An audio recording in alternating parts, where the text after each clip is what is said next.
हिंदी गुरु channel देखने वाले मेरे सभी व्यूवर्स को योगी सुरेंद्र सिंह की तरफ से सत श्री अकाल, प्यार भरी नमस्कार एवं शुभ संध्या। कल 22/2/2022 ये वो तारीख है जिसमें करोड़ों ईटीटी, जेबीटी, बीएसटीसी युवाओं का भविष्य तय होगा। दोस्तों, आज कई दिन में मैं आपके सामने आया हूँ। कई सारी बातें जो हैं कल की सुनवाई के विषय में, उस विषय में हम बात करेंगे।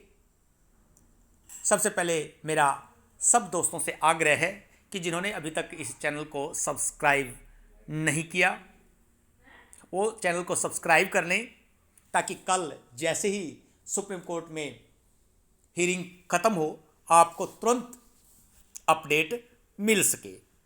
इसके साथ ही वीडियो को सुने, लाइक करें और यदि आपको अच्छी लगे हर आज DELD, JBT, BSTC, ETT हर एक कैंडिडेट के मन में सवाल उठ रहे होंगे, जिज्ञासाएं उनके मन में होंगी।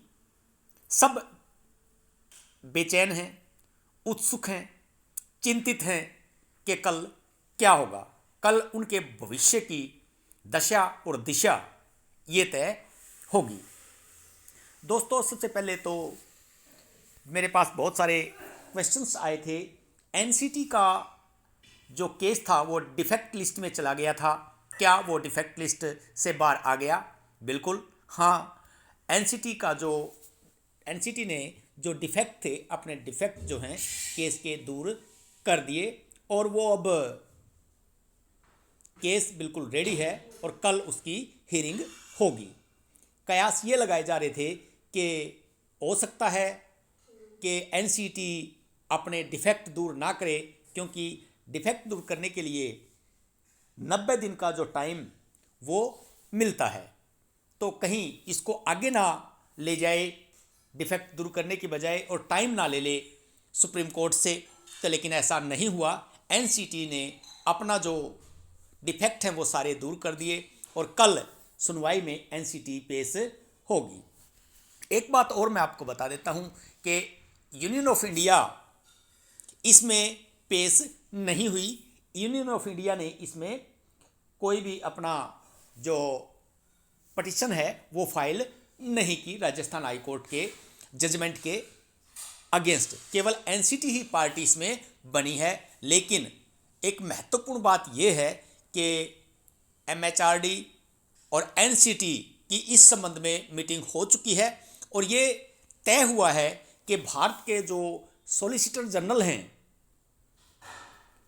वो इस केस की देखरेख करेंगे, वो इस केस को मॉनिटर करेंगे और हो सकता है कल सुनवाई में, कल जो आर्ग्यूमेंट हो, बहस हो, उसमें सॉलिसिटर जनरल भारत सरकार वो पेश भी हो जाएं, तो एनसीटी की तरफ से पेश हो सकते हैं।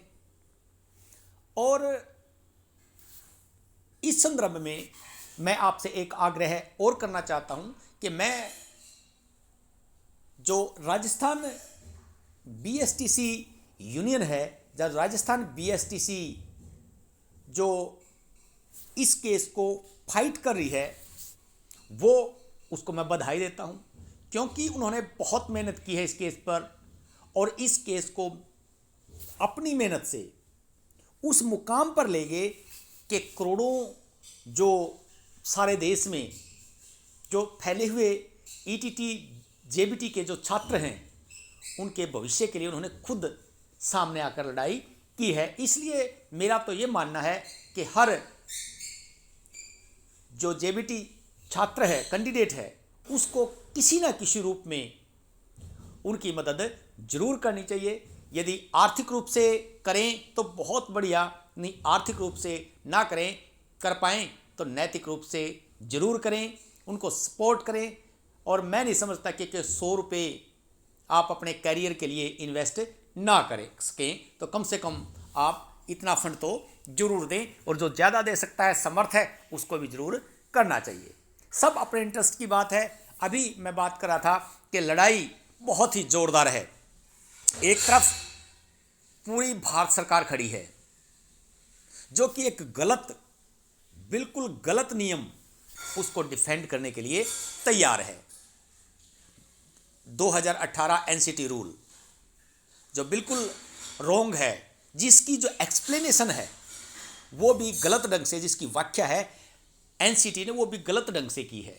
क्योंकि एनसीटी का जो रूल है वो 2018 वो कंपल्सन नहीं है स्टेट्स पर कैसे, किस प्रकार से ये कई हाई कोर्ट्स में कैंडिडेट पार्टी बन के किस प्रकार से जजमेंट करवा लिया, ये समझ से परे की बात है। तो कोई नहीं दोस्तों, कल सुनवाई होगी। बीएसटीसी की तरफ से वकील का जो पैनल है, एडवोकेट्स का जो पैनल है, सुपर सीनियर जो वकील हैं वो तैयार कर लिए गए हैं। हालांकि बीएसटीसी ने अभी तक उनके बारे में कोई भी ऑफिशियल अनाउंसमेंट नहीं की है कि कौन कौन उनके वकील होंगे, लेकिन हम सब उनसे जुड़े हुए हैं, इसलिए इस बात को हम अच्छी तरह जानते हैं कि बीएड की तरफ से भी इस विषय में पूरी कोशिश की जा रही है। लेकिन मैं बीएड के बारे में हम बाद में बात करेंगे, तो मैं बीएसटीसी के बारे में बता देता हूँ। उनके जो वकील हैं वो बिल्कुल तैयार हैं, और कल उनके सुपर सीनियर वकील कपिल सिब्बल जी भी इस सुनवाई पर जरूर उपस्थित होंगे। इसके अलावा बीएड की तरफ से बहुत सी रूमर्स फैलाई जा रही हैं। पहले आप लोगों को ध्यान हो, उन्होंने ऐसा कहा था कि एनसीटी और बीएड मिले हैं, उनकी मीटिंग हुई है। उसके बाद लेकिन अब फिर एक रूमर्स फैली है कि उनकी मीटिंग हुई है, उन्होंने केस को संयुक्त रूप से तैयार किया है। लेकिन दोस्तों, किसी को भी घबराने की ज़रूरत नहीं है। कल सुप्रीम कोर्ट में दूध का दूध, पानी का पानी हो जाएगा। सही जो सही है उसकी जीत होगी। और कल मैं आपको ये आश्वासन दे सकता हूँ इस केस से जुड़े हुए होने के कारण कि कल स्टे नहीं आएगा। मेरा यही मानना है। इस केस के सारे फैक्ट्स देख के, सारे आप सब लोग भी जुड़े हुए हैं, मैं भी बारीकी से इसको वॉच कर रहा हूँ। और हाई कोर्ट में भी, Punjab and Haryana high court में भी हमारा जो ETT 6635 का केस लगा हुआ है उसमें भी, और राजस्थान का जो केस है वो जजमेंट भी मैंने पूरा पढ़ा है, और एनसीटी का रूल भी मैंने पूरा पढ़ा है, और एनसीटी के जो तर्क हैं वो भी मैंने पढ़े हैं। तो एनसीटी के पास कोई भी कहने के लिए ऐसा तर्क नहीं है जिसके आधार पर वो अपने उस लॉ को डिफेंड कर सके। उसके पास डिफेंड करने के लिए कुछ भी नहीं है। तो यदि किसी प्रकार का सरकार ने कोई नया, बड़े बड़े वकील हैं, जहाँ तक हमारी सोच खत्म होती है वहाँ से तो वो सोचना शुरू करते हैं कि इतने बड़े वकील हैं, तो हो सकता है कुछ ऐसा निकाल लाएं वो। लेकिन मेरा दिल कहता है, मेरा जो नॉलेज है वो कहती है, मेरा जो विश्लेषण है वो कहता है, मैं इससे जुड़ा हुआ हूँ, वो सब मिला के ये कहता है कि कल सुप्रीम कोर्ट से आप सब के लिए एक बहुत ही अच्छी खबर जरूर आएगी।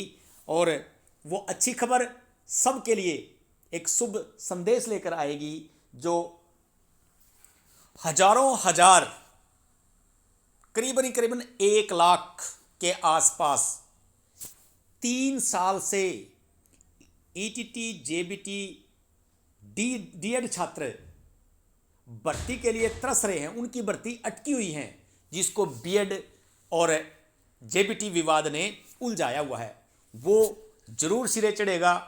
और आओ हम सब मिलकर प्रार्थना करें कि कल ये विवाद सुलझ जाए और एक नया मार्ग खुले, सबके भविष्य में रोशनी आए और आप सबको एक रोजगार मिले।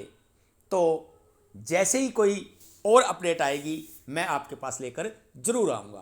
तो थैंक यू दोस्तों सुनने के लिए, थैंक यू।